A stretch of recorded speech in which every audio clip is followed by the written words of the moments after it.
Hey everybody, how you doing today? My name is Vin Messina. I am the Vin of the Curious Marketer with Vin. Today we are talking with Ammon Johns as part of the the series on the fundamentals of online marketing. The session today is going to be talking about the fundamentals of content marketing. Ammon, say hello. Hello. So as a way of recapping, Ammon, we started in session one by talking about what is marketing for the purpose of folks not fully comprehending what marketing actually is. And then we talked about moving forward into session two, the importance in strategy in marketing, and the importance of how those tie into targeting your market appropriately. And then as you target your market, really trying to get inside them, figure them out, create personas, create profiles, understand their goals, objectives, their wants, needs, desires, this kind of thing, so that you're building your marketing message for the right people to meet them at the right time, the right place. Session three, we talked a bit about an overview of an online presence because it's the beginning of the next sessions in the series that break out each one of those sessions, each one of those components, and we'll elaborate on each of them as we go. But the first one was in session four, was the website. We talked a little bit about how to create a website that functions as a business asset. And as we move forward, the content is going to be a big part of everything we talk about. There's no question that content is a major part of your website, the kind of content that you make available on and so forth. But for today's session, I wanted to start by answering the question, what is content marketing? What is content?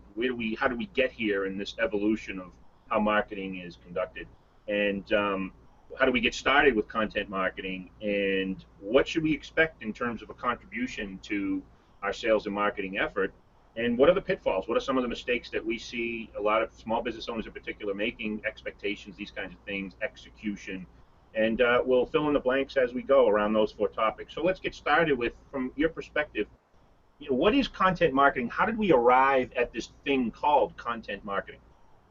Okay. Well, one of the things I said in the run-up to this discussion is that where people go wrong a lot of the time is there's a lot of people who hear content marketing and then try and market their content. Look, you've already got something to market. It's called your business. What you're supposed to be doing is using content to market that, not creating content that you've then got to try and drive an audience for. The whole point is that there's a lot more people who are interested in content of various kinds. You've got to find the right kind that fits with your strategy, your business, your audience, all of those things. There's a lot more people who are interested in content than there are interested in hearing a sales pitch from a salesman. Right. If you go out there as a company trying to sell something, everybody turns off before they even start listening. So it's interesting because people somehow think that content is a new thing. And in reality, it's maybe a different way of looking at content, but content is a large part, and has always been a large part of marketing, a commercial, a billboard. If this is content, we started calling something content marketing a number of years back. Why? Why did we make that shift? What is it that we're talking about here in terms of the difference between what marketing was 30 years ago and what marketing is today?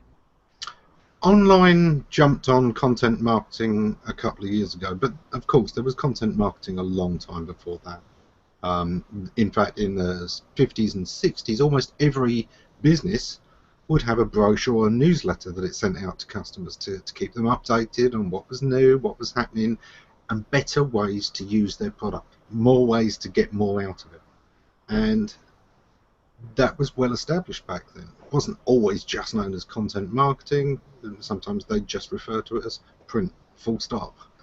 But that was the goal, was to create something that kept people involved with your company, kept you top of mind, even when they weren't actively shopping. And by helping people get more out of the product, more out of your company, more trust, more association with you, the better the chance that when they do need something you provide, they're going to remember you first. And see, what I think, and based on what you said there, is, as I said in one of my intros, is that the shift isn't so much that we use content in marketing. The shift is how the buyer, or what the buyer expects from content in marketing. So the brochure is a different level of expectation than an ebook or a guide or something that it provides some utility. And I think that's, to me, if I look at the evolution of things, the shift is that the brochure was meant to tout features, benefits of whatever you were selling, paint a glossy picture, literally, of an actual business and the goods or services that they sell. Now the buyer has shifted and is expecting something more.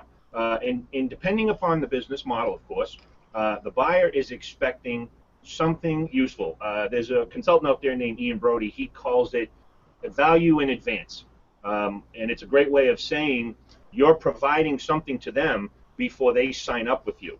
Value in advance. And he uses content to do just that. We all do. I mean, an ebook, a download, a blog article, or something. It's this concept of value in advance because the buyer is expecting that now.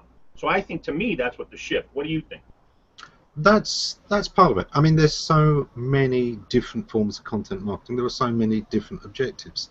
You know, when you're shooting an actual campaign to sell something for a TV ad, that's a form of content marketing. But when you're doing something very subtly, like writing a speech for a seminar, that's also content marketing.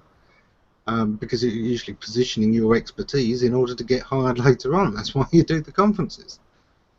So there are many, many different forms. It's why I wouldn't necessarily, founders in the audience ask, you know, can't we just call it audio, visual, or multimedia marketing? Not really, because sometimes it is face-to-face. Exactly. The speech, the stuff you're doing is also content.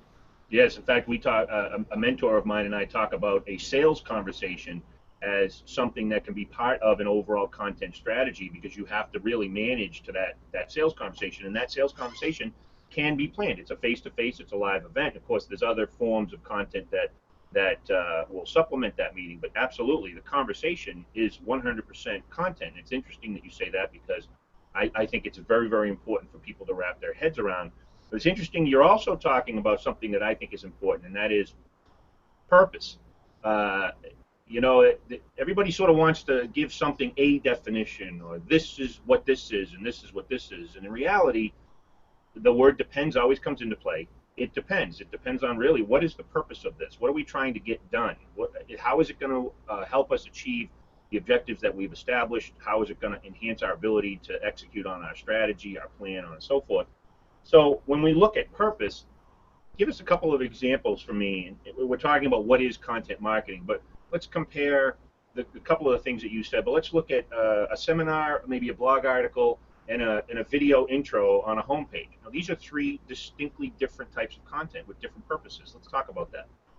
Okay, so the seminar is usually about building the trust, showing the expertise, showing people, you know, the kind of quality that's involved behind the scenes. It's saying, you know, we're not just a run-of-the-mill company, we're a rock star company, and here's our rock star.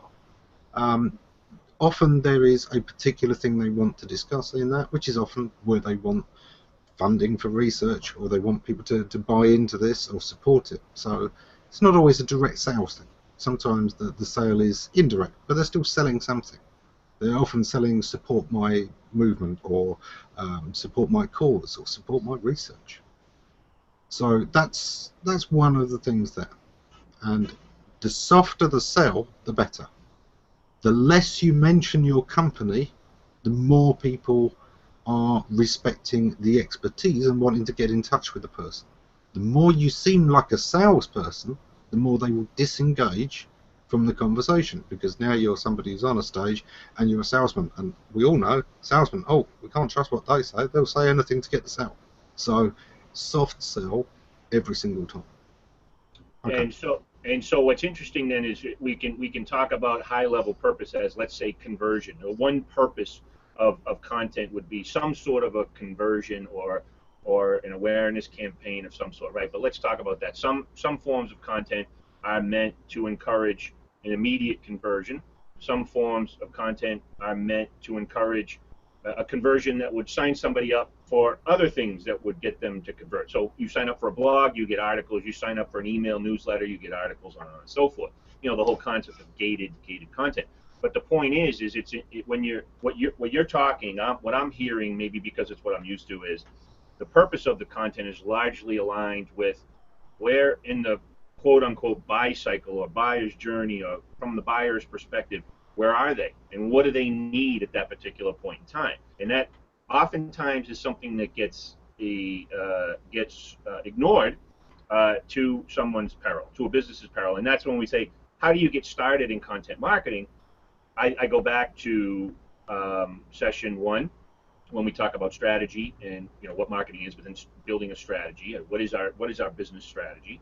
And then who are the people associated with that? Who are the people that we're targeting? If those steps are not taken, it's almost impossible to get started doing anything in content because you haven't answered very critical questions. One of them, of course, is who you're building this content for. But then subsequent to that is, and what do they need in terms of making the decision to stick around and keep going forward to ultimately signing up for whatever it is that you sell, correct?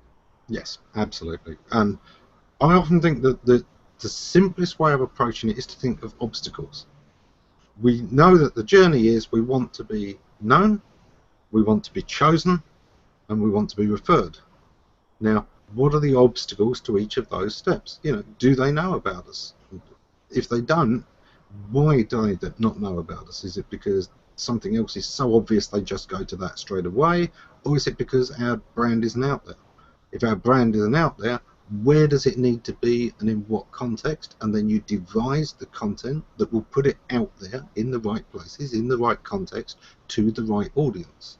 If Absolutely. the problem is that they just don't see the problem as big enough to be worth fixing, they just go with whatever was the old school way of fixing it. Look, washing machines, tumble dryers came along.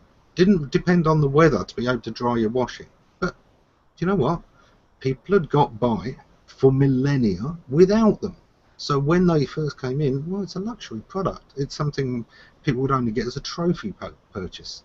So showing them that there was a genuine need for this and it wasn't being pretentious, and just how much more convenient this was a big step in that. So getting rid of objections, thinking about what people object to and countering that is another great way of using content marketing. And of course, showing people why not only they should buy you, but they would want to boast to their friends about buying you, how it improves their relationship with their friends if they make a good recommendation. That also is something where content marketing can shine. And So in all fact, steps. I totally agree. In fact, the best starting point is an easy starting point, if you will, is to consider not just objections but questions. What questions do people need answered typically in order to make you their chosen vendor of whatever it is that you sell? And this is a great place to start once you've done the foundational work of strategy and understanding your audience, because it helps you get started in a way that serves the needs of the people that you want to attract. And there's no better way to do that than, in some cases, it might be called managing risk. What are their risk factors? What are their fears and concerns? What do they need to know? What are their opportunities that they're missing and that they need to understand? How can I help them, achieve certain things in and around whatever it is that I sell? Why can't I just make content useful for folks, right?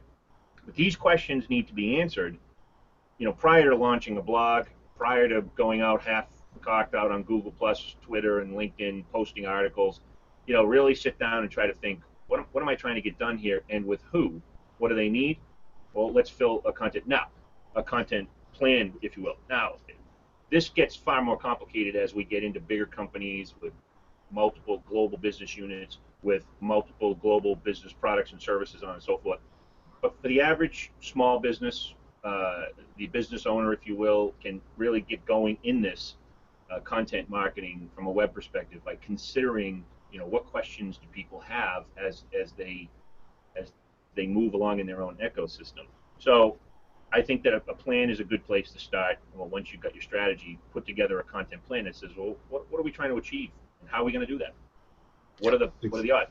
Now, what about resource allocation, right? Because this is a big thing. One of the things that people oftentimes forget is, all right, now I have my content plan. Who's going to create all this content?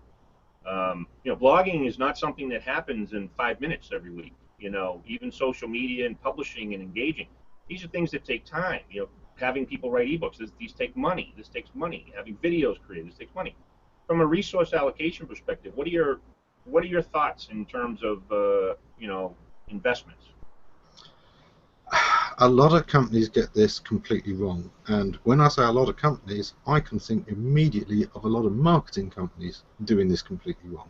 Um, I can think of a lot of places which are, journals on digital marketing and search marketing who have a content schedule. They want to get a big article out every single day. Sometimes it's 2 or 3, so that people are in the habit of going there every single day.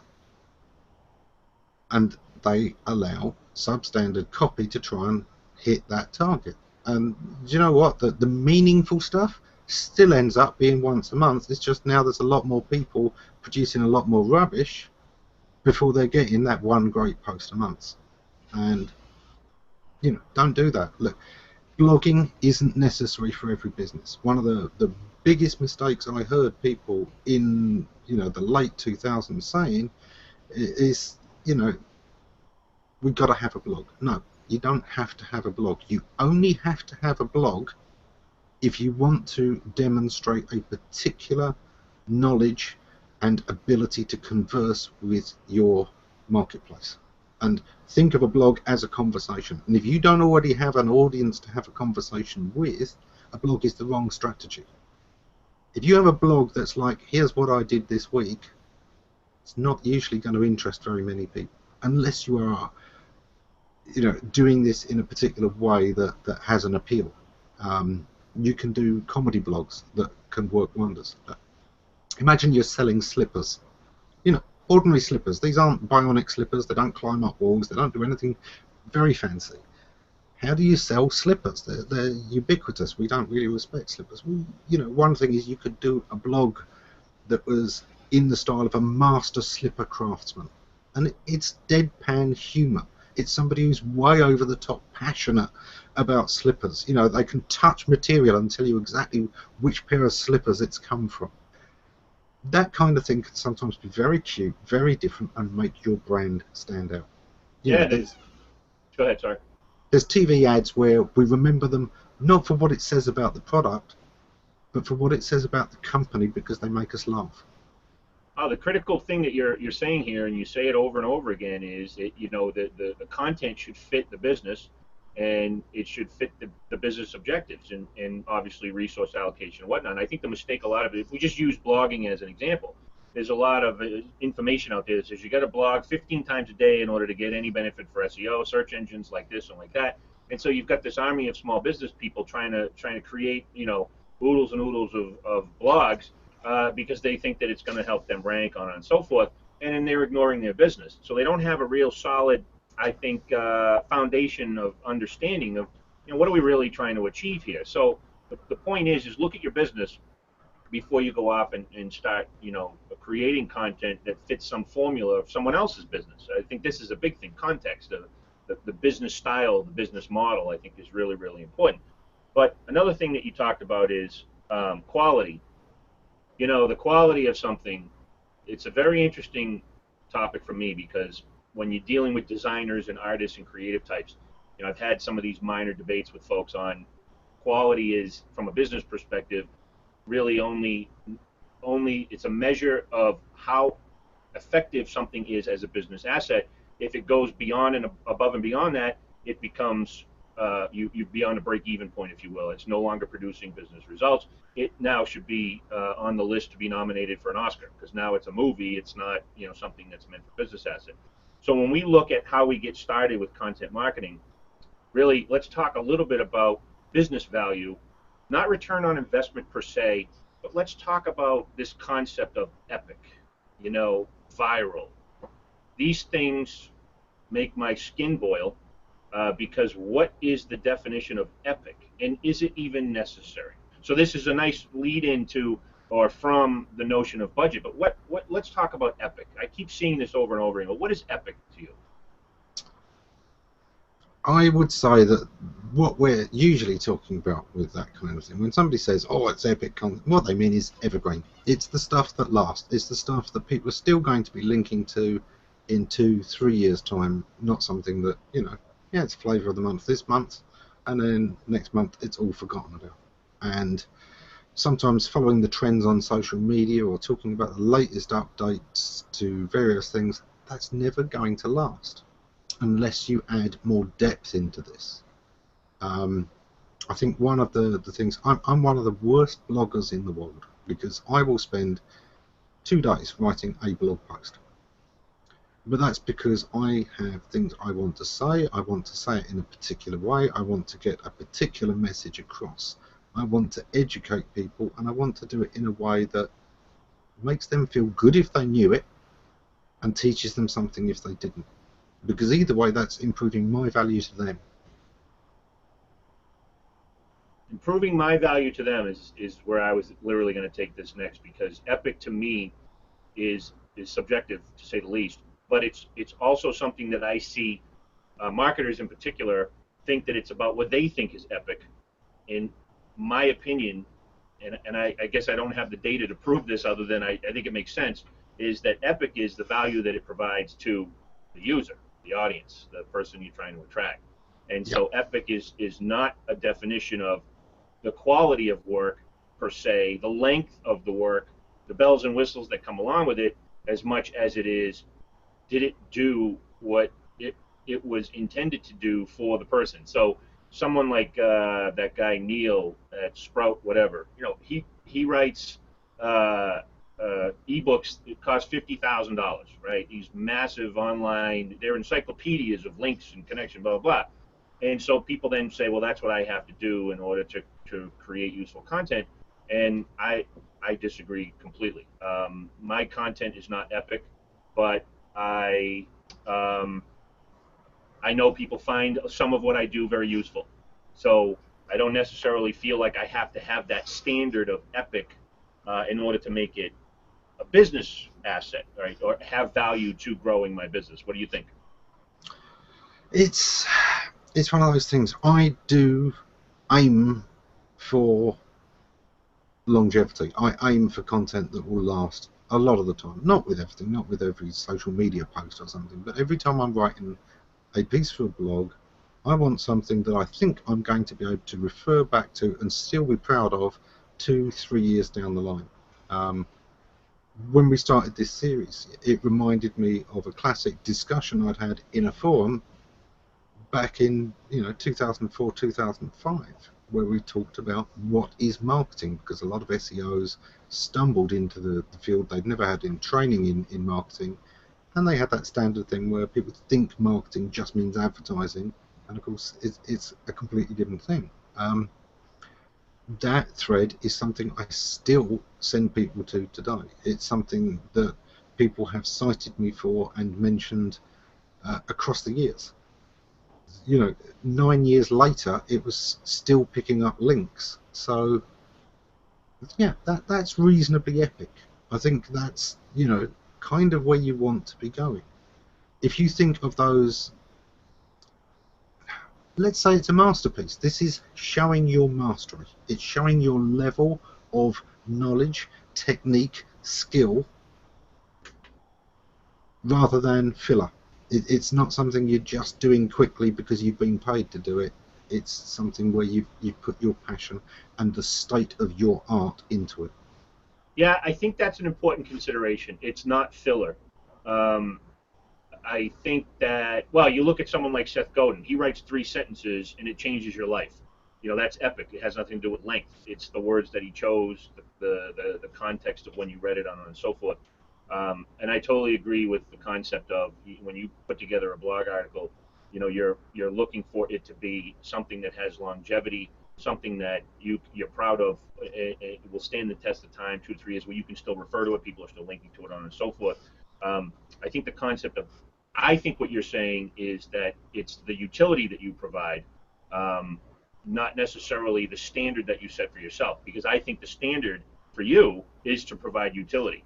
It's not the standard you set in a vacuum of Ammon's perspective. It's what are you trying to contribute to your audience? You want to make it rich. And I think that's the real big distinction here is something that has some depth, something that has an insight, something that's actionable versus a filler, right? So you make an interesting point, because I'm in somewhat of this business for certain types of businesses, but a lot of people buy content creation services. And so there's a million different ways to analyze this, but you made an interesting statement about filler. content that's just sort of filler. It's not necessarily the best approach. If you're going to pay somebody to create content for you, what should you be looking for? Let's just assume, for example, we're talking about the types of people I serve who just don't have the time or don't want to make the time to create content. Are they S out of luck, or is there a way to go about hiring someone? There are some shortcuts that make writing copy relatively easy, and you'll get relatively okay results from it. You won't get epic results if you're not creating epic content. So one of the tips I've given out here and there is, you know, at the start of the day when you're going through your social streams, let me just quickly call up that comment from Mark, who said, one of the advantages for a content marketer who's active on social media is the opportunity to get a growing sense of what resonates with your audience. The problem is that what resonates with an audience right now is usually very temporary. You know, people talk about things on social media because they're new, they're fresh, and it's not, if they're having the same conversation every day for 6 years, they're not going to have many followers. So actually sometimes you don't find the really deep stuff back there. In general you do, but a lot of social media is transient. But it's a great way to tap into that. It's a great way to get links today and attention today, but I wouldn't say it was the best way of getting the long-term stuff. Maybe Mark will add a comment to say more on that, but I think it does show though where people have problems, what are their underlying feelings about things. You know, one of the things we all hate is poor customer service. Ringing up a company and sitting there waiting in a queue for our call to be answered annoys the hell out of us. We almost preferred it in the days when the phone just rang and we weren't in a queue and being told.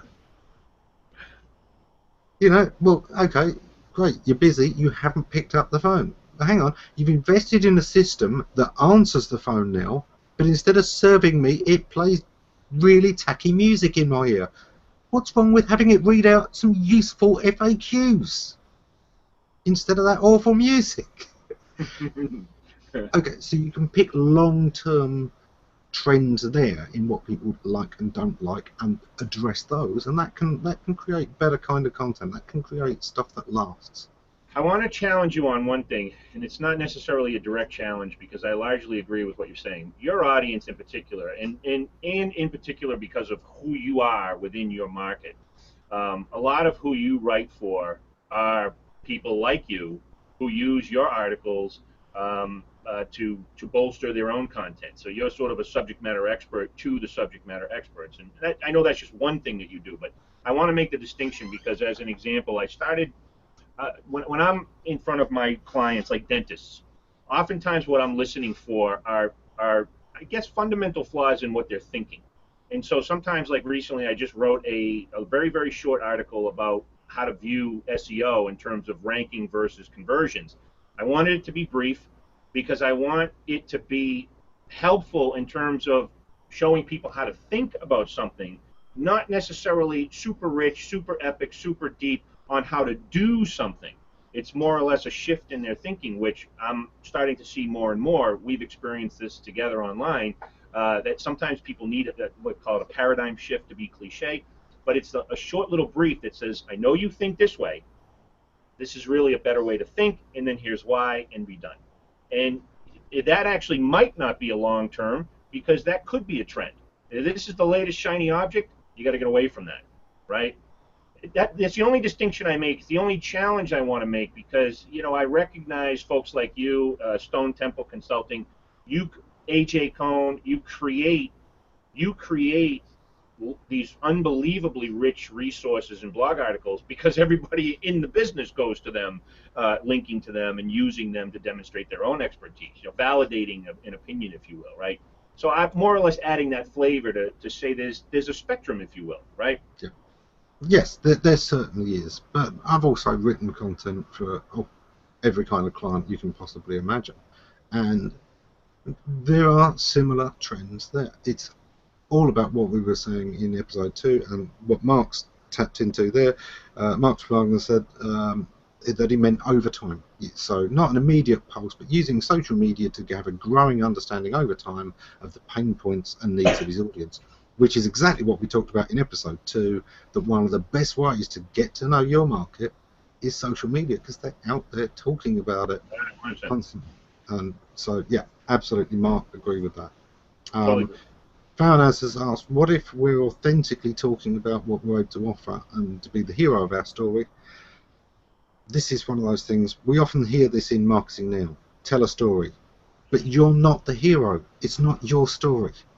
No. The hero is the person reading it, because that's what we do when we read stories, when we read a classic book, when we watch a film, we want to associate almost all the time with the hero.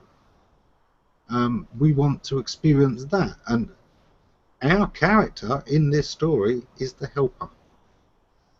We are the mentor, or we are the provider, or the one that gives them. We're the sidekick, and there's nothing wrong with that. But that's so important to understand when you are using storytelling in marketing, and the best way of doing it, you are either telling a story that makes the reader, listener, watcher resonate with you, understand that you're just like them. Hey, we're two of the kind. You can trust me. You can know me. You'd like to deal with me, or you're saying, here's your story and here's how I can help you. And if you're selling, that's the one you're usually doing. That's it, and it's the know, like, and trust, right? This is something that's repeated over and over and over again. I got to know you, but then I got to like you and trust you. And we all, it's that going back to Robert Cialdini, where he says the easiest way to get somebody to like you is to like them. Well, one of the ways you demonstrate that you like somebody is that you show them that you understand their perspective, their world, their goals, their desires, and blah, blah, blah. And the best way to do that is with a story that makes them the center of the universe. And by the way, I'm cringing because I read this all the time. It says, tell your story. Tell your story. It's like, well, no. You don't want to really tell your story. You want to tell a story where you are a participant, but you're helping the main character. And the main character is the person that you want to buy whatever it is that you sell. And there's room for you to tell, your story, but it's down the road. It's not up front. That's sort of like after they've done some investigating, they go, tell me about you. Okay, well, here's my story. This is who I am. This is what I represent. But that's not what you want to lead with. And so all that advice, and I think this is critical because stories work. Let me give you a quick little example. I have an orthodontist in Framingham, Massachusetts. She gets inquiries as far as Australia. This is hilariously funny because she clearly cannot provide services to somebody in Australia. The reason she gets inquiries in Australia is because I crafted stories that resonate with patients. I bring this up all the time. It sort of seems like old hat for people that have heard me talk about this, but I keep bringing it up because it's a very simple technique. The story has nothing to do with her. It's nothing of what she did. It's all about the person she did it for. And so when someone reads it, they go, oh, this orthodontist knows me. I want to call her. And I'm in Australia, but I like what she's saying so much. I want to know if she's affiliated with anybody here. And that's ultimately the inquiry, right? That's the power of a story when you're not the center of the story, right? There are times when we tell stories, of course, where we are the hero. The story of Microsoft and Bill Gates, this young kid who bucked the system when corporates were, owned by old people. Here was Bill Gates. If you look at the story of the Facebook founder, if you look at the story of Apple and Steve Jobs, where you're building a real cult, there has to be a cult leader. But if you're trying to do that, you need to do that on a big scale. If you don't have several million in the bank with which to build that kind of brand, don't even think about it, because that's what it costs. Yep, totally agree there. It's interesting you mentioned something else. Part of my background, which I don't talk all that much about, was selling big business software for companies like Oracle and PeopleSoft. And standard par for the course presentation order was to stand up and give a dissertation about the company. There were 3 or 4 slides about the company. And I always thought that was really strange in terms of leading. And then I saw someone deliver the presentation in a way that I thought was really cool. And the way he did it was, this is us in a way that matters to you. So in other words, risk. Are you going out of business anytime soon? That was a big concern for someone buying a $10 million system. They didn't want the company to go away. So we would present the bio of the company from the perspective of you can feel comfortable going forward with us. So still, even in giving that about us speech, we were linking it to why it would matter to them, not just this random, hey, we've got 8 million customers, we've got a run rate of $500 billion, and we're the best. No, none of that matters to people, and it didn't matter then, and it matters probably even less now. How do we tie it back to things that they're concerned about, right? Which I think is exactly what you're saying right now. Yeah, absolutely. And somebody recently wanted to add to their business a sponsorship opportunity. They wanted to get some sponsors to have some money coming in. And what I pointed out is, look, when you've got a community and you've got an audience, these days people don't care how big your audience is, because do you know what? It's not going to rival Google's, and it's not going to rival Facebook's. And no matter how focused your audience, your community is, with smart targeting, I can do better on Facebook, and I only have to manage one interface. Whereas if I was going to sponsor lots of communities to try and reach the same number of people, I'd be at it all week, every week. That would be a full-time job. So that's not what it's about. But there are still sponsorships. Why? Because sometimes companies want to be seen to be supporting a particular thing. And that's a really important distinction to make. If you're trying to sell it as advertising, you're missing the point, because they can use AdWords and Facebook more efficiently. But if you're selling this as branding, as a political statement, as a position or stance that they can boast about, we support this, that's when people are willing to sponsor. Well, in fact, I'm reading a lot and developing a lot of campaigns and cause marketing for that very purpose. It's a branding strategy more than anything else, and that is that the business supports this. The cause supports what they support, and the business comes in and supports it, and you create content to support that. Which is another segue. We could have a whole nother session on exactly what I'm doing with that. But the interesting question, that's the next question, is how should it contribute? I think this is an important question, and here's why. Everybody wants to go, what's the ROI of social media? What's the ROI of that video? And I talk a lot to a guy that I've mentioned before, that does something called content operations. He goes into very big companies, and he creates this massive strategy around not only what content should be, how to create it, how to get it done, operationalize it, right? Let's treat it sort of like a manufacturing process. Let's get this created. You there? Yeah. Okay. And so what's interesting about that is when you talk about what should content do, he likes to talk about what are we doing at the highest level, not what we're doing necessarily at an individual piece of content level. How does it fit into a bigger overall strategic plan, which of course is exactly what we talked about in session 1 and part of session 2. But when we're looking at how should it contribute, there's a million different things we could talk about. We did discuss some of it in terms of purpose, but you know what I would like to do?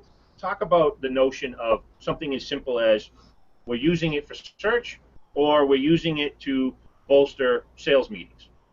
It can be both. But let's talk about what do we expect from content? Let's give some examples.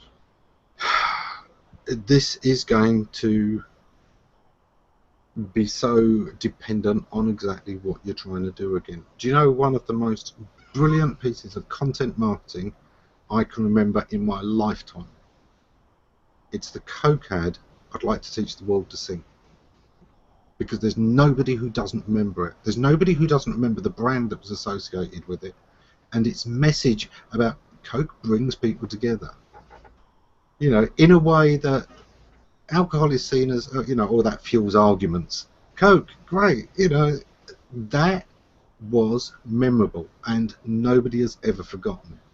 Now, there are other examples that are completely different. You can think of, I remember a company, it wouldn't mean anything to you, but there was a company years ago, I read one of their in-house magazines, and it was phenomenal. It really was. It added value to what they did. It enhanced their authority, and it made me feel better about having been one of their customers. It showed me ways to use the product better. It talked about what was coming up. It understood my use of the product and other people's, and suggested things I might not have thought of. It was brilliantly done. And what we're getting at here is always what we covered in session 2, knowing your audience, this is the most vital, the most fundamental part of successful content marketing, because you're using this. Content marketing is art, and art is about making somebody feel something. And what we're doing with content marketing is trying to alter the way somebody feels about something. Sometimes we're altering how educated they feel, or how ignorant they feel. We're changing that by giving them facts. Well, of course, unless they can verify the facts, they're having to trust us. So that's why I say it's still perception. We are changing the way they feel about various things. Whatever we're marketing, whether it's a cause or a product or a service, ultimately we are trying to be persuasive, which is why Caldini is one of the top resources when we're talking about this kind of stuff. When we're talking about content marketing, you need to understand persuasion above all else. You need to understand the psychology of your target market. So in terms of maybe not using the word persuasion, I lengthen that out to understanding why people do what they do. Because ultimately, good salespeople don't necessarily persuade directly. Like, it's not persuasion like people think it is. It is persuasion, but it's because you're anchoring to that person in their needs, goals, desires, and naturally they want to sort of come along with you. Yeah. I mean, I did this for a living, so I understand, what that all means.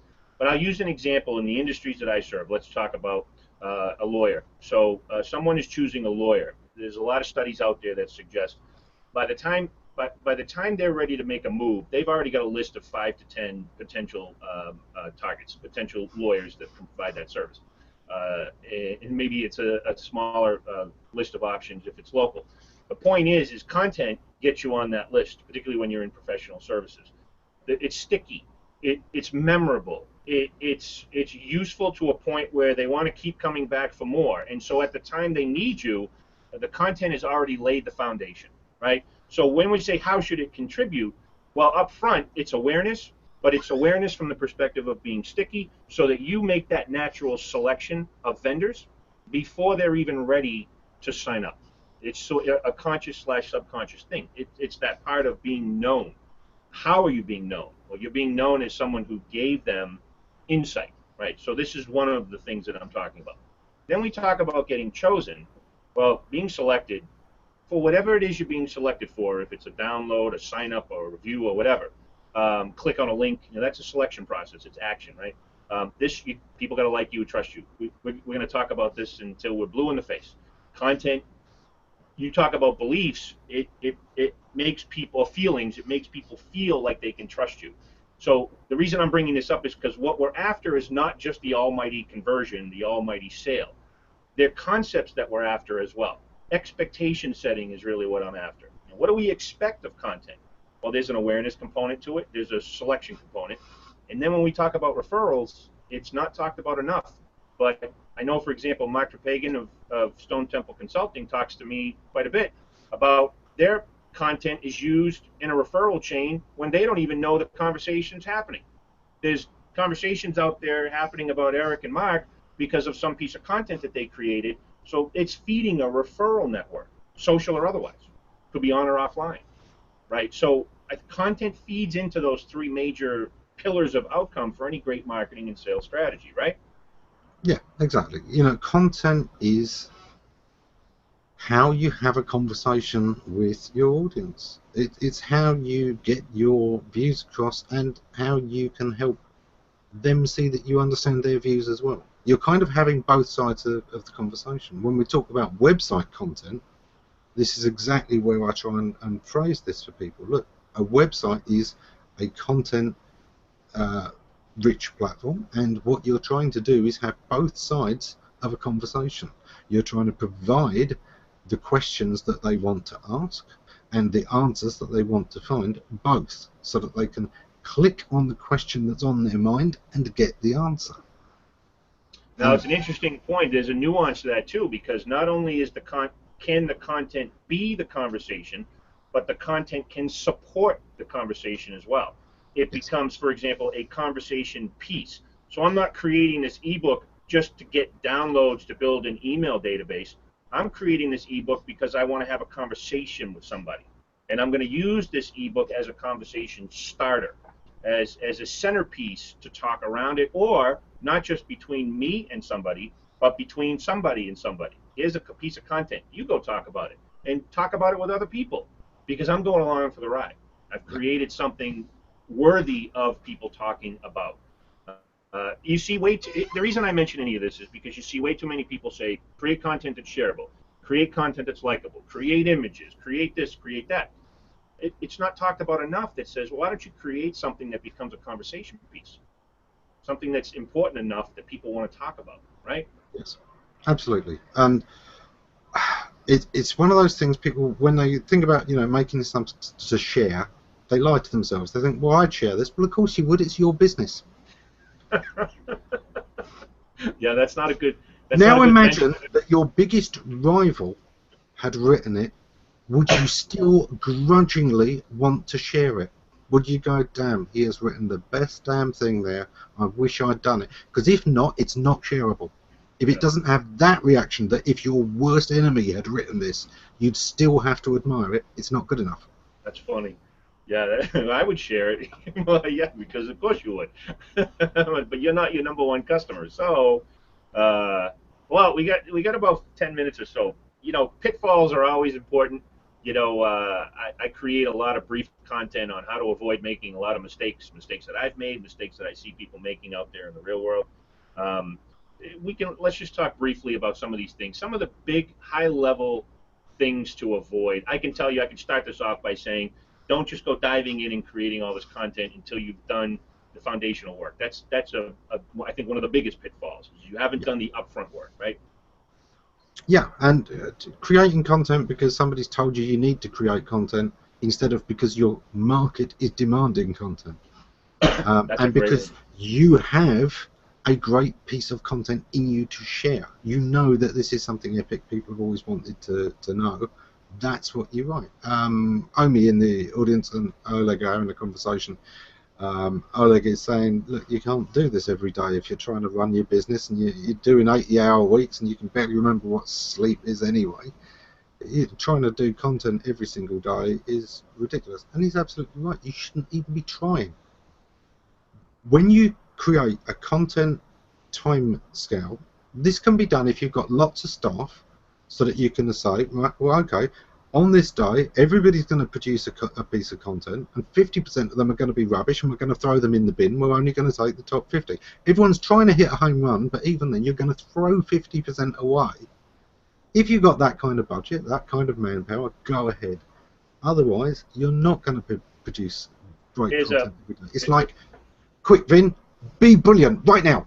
Right. Well, it's a great point. I'm glad he mentioned that because it leads me to something I read, and I can't recall where I read it, but it was a really great comment, great commentary, and that is, and it's a pitfall, by the way, it's a major pitfall, that I'll use someone like Jay Baer as an example.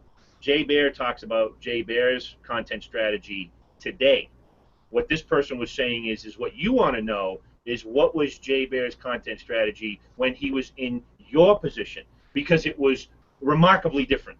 I mean, it was probably a night and day thing. And the reality is you can't look at where Seth Godin's content strategy today. You want to look at what Seth Godin's content strategy when he was just starting out, because that's the content strategy that you should be trying to fight off. No, you can't do all these things every day. Maybe you could write a brief article every day. Who knows? But that's not what the point is what can you do to start small? Because ultimately what happens is, or what should happen is, just like as your business grows and you get more resources, so does your ability to do more content, right? That's just the way it is. And so there should be a progressive growth of, I'm going to start small, and as I use this to grow my business, I am going to chip away at adding more. And sooner or later, now I'm a content machine because my company is big enough to support it. I've got resources and money. Sometimes it starts small. Sometimes you've got to do the opposite and start big. Look, you gave two names there, Jay Baer and Seth Godin. Both of them got their start by writing a damn good book, an epic book. Okay, Purple Cow was landmark stuff. It really was. I still recommend people buy that book today. If any of you in the audience watching this do not have a copy of Purple Cow by Seth Godin, get it. It will change the way you look at certain things about your business. There is no better book that I've seen for explaining a USP, a unique selling proposition. And Utility by Joe Bear, fantastic book. Again, I still think it's the best thing he's done. I'm sorry, Jay, I know you've done a lot since, but Utility was it. No, but the point is they wrote one book, and maybe they were out participating on one social channel or whatever. They weren't doing the convince and convert, the 8 billion member blog, list, blah blah blah. That it was one book. The book was epic. The book put them on the map, but they weren't spread out doing all the like a YouTube channel on top of the book and on. You understand what I'm saying? It was a compartmentalized, and precisely my point is, because it was that, they were able to create something that was sort of landmark, if you will, right? Yeah, exactly. And Seth Godin wasn't going around social media saying buy my book. He didn't need to. The book was great. Word of mouth sold the book, and then people wanted to talk with Seth Godin. That's when the demand for him to be on social media started. So, it was kind of the opposite way around. It's one of those things. Yeah, you can blog every day, you can talk about things, but what are people interested in and why? Why are they interested in your thoughts on this? And when you answer that why correctly, it'll work. So if it's to have your perspective from the inside, the knowledge they don't have, that's great. That's a knowledge strategy. If it's to get to know you better, to know, like, and trust kind of thing, that's good too. It's a different kind of strategy, and you've got to be a lot less pushy with it. If it's, you understand that there's so many different ways of doing it, and the exact strategy you go depends on the exact strategy of your marketing. Where are you trying to go? And then you said something, again, when you talk, I like to highlight these things because it's really important. But you just said it in one of the last 2 or 3 sentences, and that is, I want to get known. Okay, take a step back and say, what is it going to take for me to get known? How fast do I want to get known? Because these are all directly proportional to how much do you need to spend in time and money. So when you start to back into how to avoid these pitfalls, start to back into what is it exactly that I should be doing, well, you could spend as much money and time as you want if you want to get an accelerated time to achieving your objective, or you have a longer time period with which you can enjoy and pace yourself and not spend so much money. The fact is you just look at it from an objective point of view. I want to get known. All right, what is it going to take for me to get known? And how much time do I have to do that? Do I have a month? Do I have 6 months? Do I have 3 years? Because each one of those levels is going to require a different level of resource allocation, time and or money. And I think that's a great place to start. I really do. This is my objective. What is it going to take to achieve my objective? How much money do I have? How much time do I have? Yes, and understand that, okay, if you don't have a lot of time and money, there are other strategies that can get you there. Probably a little bit slower, but it will change the way you do it. Like we were saying earlier, you can tell your story when you've got the millions to spend on building a brand where people are going to want to know about it. If you're going to build a cult brand, great, but it's going to cost millions. If you want to grow slow and steady, and somebody commented earlier, well, Google didn't have billions. Well, no, but they were given a check for 200,000 before they even had a company, and I don't think most of you were given that kind of money. And Google were not known by the general public until they had been open and operating for 4 years. In 2001, still Google was the minor search engine, and they started in '98. So it took a long time for them to get there, and it was Yahoo who brought them to most people's attention. But that's, to your point, that's not going to be the norm, particularly if we're addressing my audience. Totally different business model. Really what we're talking about is biting off just what you need in order to achieve, to get ahead, blah, blah, blah, and grow as you go. That's going to be the majority of the case. But if you go in and you get investment money, angel or VC, you got a totally different set of circumstances. You've got a totally different mindset. You can a whole different set of expectations on what you're expected to deliver as well. Correct. Remember, you've got way more options now available to you that you're going to be forced to take on. So you got to be prepared to do that. But I don't deal a lot with startups in VC or angel funded companies, but it's important to draw that distinction. You might have the money. There's a question of resource allocation and objective. You know, what do I want to get? What do I want to? Where do I want to go? And how fast do I want to get there? And what kind of money do I have? And if you don't have a ton, there are ways to get there faster for sure. But it depends on, every business is going to be different. But anyways, closing remarks, anything that you want to draw attention to in particular, any words of wisdom that people should walk away, any hook that you want them to take away? I think it is that you've got to understand what you're doing and then devise the content that fits with the strategy, and be really mindful about it. Don't listen to people who say you've got to blog every day, you've got to do this every day. That's great for producing filler. There's a book called The Lord of the Rings. You might have heard of it. The author spent 17 years getting that book right to get it out. You know, it's that kind of thing. There are things that can't be rushed, and there are things that you don't do on that scale. You need to have something that's working. So you write short stories. You don't try and produce The Lord of the Rings in a day. But even so, if you're writing every day, you're probably not producing high enough content quality to build an audience. You can build a conversation with a few people, but it's going to be small. Don't think that, you know, oh, if I blog every day, soon I'm going to have thousands of users. No, you probably won't. You'll probably have 20 people who come back quite often at the end of a year. At the end of 2 years, you might be up to 50.